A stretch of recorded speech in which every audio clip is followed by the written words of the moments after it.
हरिओम। आज सुनते हैं कर्म और कर्म फल के बारे में। कितना निर्लिप्त रहता है कमल जल से, पैदा होता है पानी में, बढ़ता पनपता भी है पानी में, विकसित भी पानी में होता है, पानी में खिलता है, पानी में ही आठों पहर बसता है। परंतु पानी से सर्वथा अछूता, पानी को वह अपने ऊपर ठहरने ही नहीं देता, अपने से चिपकने नहीं देता। पानी आया तुरंत उसे लुढ़का कर फेंक देता है। इसी तरह कमल का आदर्श लेकर मनुष्य को संसार में कर्म करने चाहिए, तब वही कर्म उसके मोक्ष का द्वार खोल देंगे। मनुष्य के कर्म ही उसके पुनर्जन्म का आधार है। कर्मों का फल भोगने के लिए ही मनुष्य को बार बार जन्म लेना पड़ता है। इस जन्म में किए हुए कर्मों से ही भविष्य में जन्म प्राप्त होता है।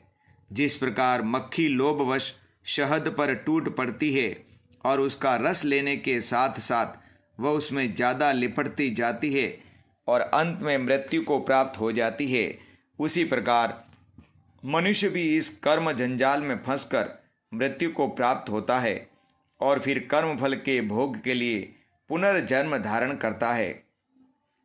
पुनरपि जननम पुनरपि मरणम पुनरपि जननी जठरे शयनम, अर्थात कर्मों में आसक्ति के कारण जीव संसार में बार बार जन्म, बार बार मृत्यु और बारंबार माता के गर्भ में रहने के दुष्चक्र में फंसता रहता है। कर्म ही विभिन्न योनियों में जन्म का आधार है। प्रत्येक कर्म के साथ कोई कामना जुड़ी रहती है। जीवन भर में जो कामना सबसे ज़्यादा प्रबल होती है वही अंतकाल में मृत्यु के समय उभर आती है। उसी को स्मरण करते हुए जीव जब शरीर त्यागता है तब उसी के अनुरूप पुनः दूसरी योनि में जन्म ग्रहण करता है। भगवान ऋषभदेव के पुत्र सम्राट भरत महान त्यागी, भगवत भक्त व पृथ्वी के एक छत्र सम्राट थे। उनके नाम पर इस देश का नाम भारतवर्ष पड़ा। पहले इस देश का नाम अजनाब वर्ष था। अंत समय में हिरण के बच्चे में आसक्ति के कारण उसी का स्मरण करने से उन्हें अगले जन्म में मृग होना पड़ा। प्रत्येक कर्म का जीव के चित्त पर एक चित्र सा बन जाता है। यही है चित्रगुप्त का लेखा, जिसके आधार पर जीवन भर के हमारे शुभ अशुभ कर्मों का लेखा जोखा होता है। इसी के आधार पर मृत्यु उपरांत जीव को उत्तम या अधम योनियों प्राप्त होती है। एक ही गलत कर्म से राजा इंद्रद्युम्न को हाथी की योनि मिली, गजेंद्र की योनि मिली। साक्षात इंद्र का पद प्राप्त होने पर भी नहुस को सर्प बनना पड़ा। मानव शरीर में जितने रोम हैं उतनी गायों का दान करने वाले राजा नृग को गिरगिट बनना पड़ा। कर्म कैसे बंधन और पुनर्जन्म का कारण बन जाते हैं यह इस कथा से स्पष्ट है। एक महात्मा का कोई सेठ भक्त था। महात्मा के पास 1,00,000 रुपये थे जो उसने अपने भक्त सेठ के पास सुरक्षित रखवा दिए थे। एक बार आश्रम बनवाने के लिए जब महात्मा ने सेठ से रुपये वापस मांगे तो सेठ की नीयत खराब हो गई और वह रुपये देने से मुकर गया। कुछ समय बाद महात्मा की मृत्यु हो गई। कहते हैं कि वही महात्मा सेठ के घर पुत्र रूप में उत्पन्न हुआ और धीरे धीरे उसने सेठ की सारी संपत्ति व्यसन और बीमारी में व्यय करा दी और फिर उसकी मृत्यु हो गई। ऐसा होता है कर्मों का फल। कहा गया है चोरी का पैसा नाली में ही जाता है। पुनर्जन्म से मुक्ति कैसे हो? प्रश्न यह है कि ऐसी स्थिति में मनुष्य क्या करे?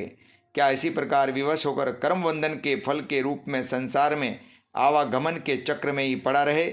इसका उत्तर है नहीं। गीता में भगवान की आज्ञा है कि तुम्हारा कर्म करने में ही अधिकार है, फल में नहीं। अतः तुम कर्म फल की इच्छा करने वाले मत बनो और कर्मों को छोड़ देने का भी विचार मत करो।